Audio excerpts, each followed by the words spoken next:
गीता जी अध्याय नंबर 4 के श्लोक नंबर 25 से लेकर 31 तक यही कहा है कि कोई ऐसी साधना करता है, कोई केवल देवताओं की पूजा करता है, कोई योग अभ्यास ही करता है, कोई स्वाध्याय करता है, कोई तीक्ष्ण व्रत रखता है जैसे मुंह पर पट्टी बांध कर नंगे पैरों घूमना, और कोई हवन ही करता रहता है।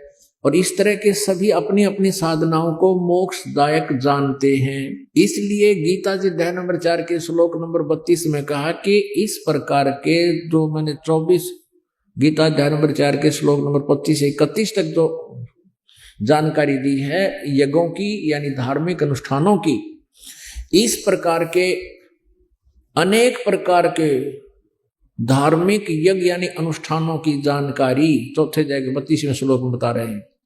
उस ब्रह्मणे मुखे सच्चिदानंद घन ब्रह्म द्वारा दिए गए अपने मुखारविंद से ज्ञानमय कबीर वाणी में सच्चिदानंद घन ब्रह्म की वाणी में विस्तार से कहे गए, और उनको जानने के बाद फिर सब कर्मों से तू मुक्त हो जाएगा।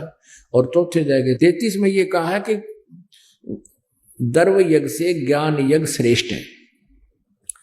अब दर्व यज्ञ ये होती है कि जैसे कहीं मंदिर बनवा दिया और कहीं पर कोई धर्म भंडारा कर दिया है और कहीं पर कितना कंबल बांट दिए, तो कहते हैं अंधाधुंध कोई ऐसे क्रिया करने से अच्छा है श्रेयान यानी ज्ञान, ये ज्ञान यज्ञ श्रेष्ठ है।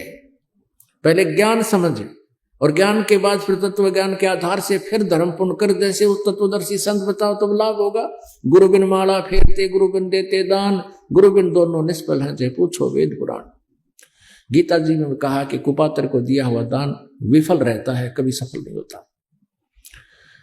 तो गीता जी अध्याय नंबर 4 के श्लोक नंबर 34 में कहा कि उस ज्ञान को चौथे अध्याय के जो 32वें श्लोक में जिस सच्चिदानंद घन ब्रह्म ने जानकारी दी है उसकी न अपनी मुखारविंद से उस ज्ञान को तत्वदर्शी संतों से समझो।